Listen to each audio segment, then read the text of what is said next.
Après ma vidéo où je dénonçais le sexisme des prix Nobel, il fallait bien que je revienne avec une deuxième vidéo pour vous expliquer ce que sont vraiment les prix Nobel, pour pas que vous ayez uniquement l'image négative. On se retrouve donc avec le top des choses que vous ne savez pas sur les prix Nobel. Alors vous connaissez tous les prix Nobel, mais est-ce que vous savez qui est à la base de cette récompense? Eh bien il s'agit de monsieur Alfred Nobel, un chimiste suédois du 19e siècle qui est ni plus ni moins que l'inventeur de la dynamite.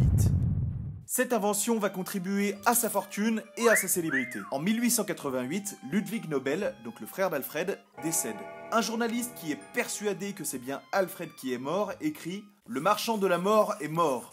Le docteur Alfred Nobel, qui fit fortune en trouvant le moyen de tuer plus de personnes plus rapidement que jamais auparavant, est mort hier. C'est en lisant ça que Alfred se rend compte de l'image négative que les gens ont de lui. Pour remonter dans l'estime des gens, il rédigea un testament attestant qu'il veut léguer une partie de sa fortune pour créer une remise de prix. Ces prix ont pour but de récompenser chaque année les personnes ayant apporté le plus grand bénéfice à l'humanité. Et c'est ainsi que naissent les fameux prix Nobel qui sont remis pour la première fois en 1901. Ces prix concernent 5 domaines: la promotion de la paix, la littérature, la médecine, la chimie et la physique. Le prix qui récompense l'économie n'est pas à proprement parler un prix Nobel car il n'était pas dans le testament d'Alfred Nobel. Il a été lancé plus tard, en 1969, par la Banque de Suède. Son nom exact est Prix de la Banque de Suède en sciences économiques en mémoire d'Alfred Nobel. Il existe un grand débat autour de la liste des disciplines récompensées. En effet, on note l'absence des mathématiques. Et à ce sujet, il existe une légende assez répandue. On raconte que la femme d'Alfred Nobel l'aurait trompé avec monsieur Gotha Mittag Leffler, qui est un mathématicien, et c'est pour ça qu'Alfred n'a jamais souhaité donner de récompense aux mathématiciens. En réalité, Alfred Nobel n'a jamais été marié. Par contre, le mathématicien John Charles Fields, un ami de Mittag Leffler, affirma à plusieurs reprises que Nobel détestait Mittag Leffler. C'est d'ailleurs pour combler ce manque que Fields créa sa propre récompense pour récompenser les mathématiques, les médailles Fields. Les prix Nobel ont beau être dans l'esprit de tout le monde une des récompenses des plus prestigieuses, ce n'est pas le cas de Jean-Paul Sartre qui, après avoir refusé la Légion d'honneur en 1945, a refusé de recevoir le prix Nobel de littérature en 1964. Monsieur André Mauroy, après ce refus, s'est moqué de Sartre en disant que s'il avait refusé ces prix, c'est parce qu'il était incapable de porter un smoking. Mais Sartre n'est pas le seul, c'est également le cas de Leducto, qui devait partager un prix Nobel de la paix en 1973 avec Henry Kissinger, mais qui le refusa car selon lui, la paix entre les deux pays n'était pas encore clairement établie. Par contre, Richard Kuhn, prix Nobel de chimie en 1938, et Gérard Domac, prix Nobel de médecine en 1939, eux n'ont pas eu d'autre choix que de refuser leur prix. En fait, c'est Hitler lui-même qui les a obligés de refuser ces prix. Les prix leur furent tout de même décernés après la chute du Troisième Reich.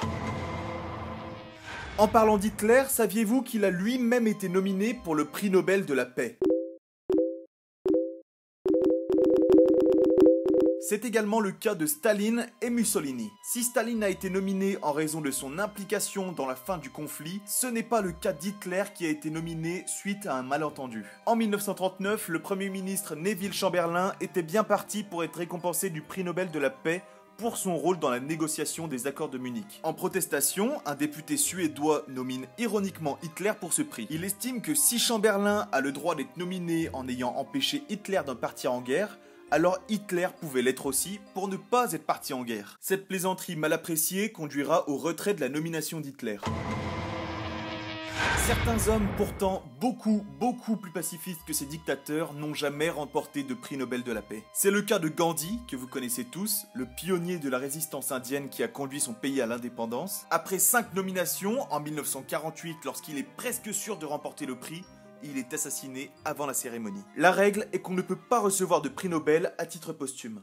Alors Gandhi ne recevra jamais ce prix. Mais Gandhi n'est pas le seul. Il y a eu bien d'autres déçus, comme par exemple Louis Pasteur. Pour son vaccin contre la rage, il n'a jamais emporté le prix Nobel de médecine. Le célèbre romancier Marcel Proust n'a jamais reçu celui de littérature. Et monsieur Gilbert Newton-Lewis, qui a été nommé 34 fois au prix Nobel de chimie, sans jamais l'obtenir. Voici quelques chiffres à propos des lauréats. Sur 870 lauréats, seuls 48 étaient des femmes. La France a été primée à 61 reprises. Marie Curie a reçu 2 prix Nobel, mais elle ne possède quand même pas le record. C'est la Croix-Rouge qui a ce record. Elle possède 3 prix Nobel de la paix, un en 1917, un en 1944 et le dernier en 1963. Par contre, la famille Curie détient le record familial de Nobelisés. Pierre une fois, Marie 2 fois, leur fille et son mari une fois aussi. Vous aussi vous vous sentez con là ? Il y a tellement de prix Nobel dans cette famille que j'ai l'impression que c'est hyper simple d'en avoir un. Le plus jeune, en 1915, Lawrence Bragg avait seulement 25 ans lorsqu'il reçoit le prix Nobel de physique. Bon, ça va, il me reste encore 3 ans pour battre le record.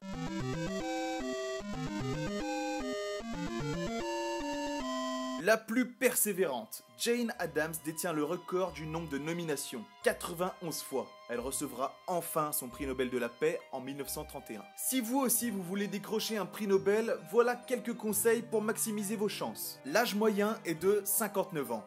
Et les anniversaires les plus courants sont le 21 mai ou le 28 février. Saviez-vous qu'en plus d'une médaille et d'un certificat, les lauréats remportent une coquette somme autour de 900 000 €. Personnellement, je crois que j'ai quand même plus de chances de gagner au loto que de remporter un prix Nobel. Douglas Prusher aurait dû recevoir un prix Nobel de chimie en 2008. Il a découvert la fameuse protéine fluorescente verte très utilisée aujourd'hui, mais a dû arrêter ses recherches faute de moyens financiers. C'est 3 de ses collègues qui ont poursuivi les recherches et qui ont reçu le prix. Arno Penzias et Robert Wilson installent une antenne pour capter l'écho d'un satellite. Mais sur leur enregistrement, il y a un bruit de fond qui les dérange. Ils sont persuadés que c'est à cause des pigeons qui font leurs besoins sur l'antenne. Alors ils nettoient l'antenne et prennent le soin d'éliminer les pigeons pour ne plus être embarrassés, mais le bruit est toujours là. En fait, ils venaient de mettre en évidence le rayonnement cosmique fossile. Il s'agit en fait de la preuve du Big Bang. Ce n'étaient donc pas les pigeons, mais un rayonnement vieux de plus de 10 milliards d'années. Arno et Robert ont reçu le prix Nobel de physique en 1978. Depuis 1991, les ignobles, ou ignobles en français, sont remis par l'université de Harvard. Les ignobles mettent en avant les aberrations scientifiques et les plus grandes absurdités de la planète. Par exemple, en 1994, une église a reçu un ignobel de mathématiques pour leur estimation du nombre de citoyens destinés à l'enfer. Cocorico, Jack Bonvetiste a reçu l'ignobel de chimie en 1991 pour ses travaux sur la mémoire de l'eau. Pour lui, l'eau est un liquide intelligent capable de retenir des choses. Pour information, la mémoire de l'eau est un des principes de base de l'homéopathie. Et cocorico encore une fois pour un homme que vous connaissez tous, monsieur Jacques Chirac. Il a été récompensé par un Nobel de la paix en 1996 pour avoir laissé coïncider l'anniversaire des bombardements d'Hiroshima et Nagasaki avec les 2 derniers essais nucléaires français dans le Pacifique.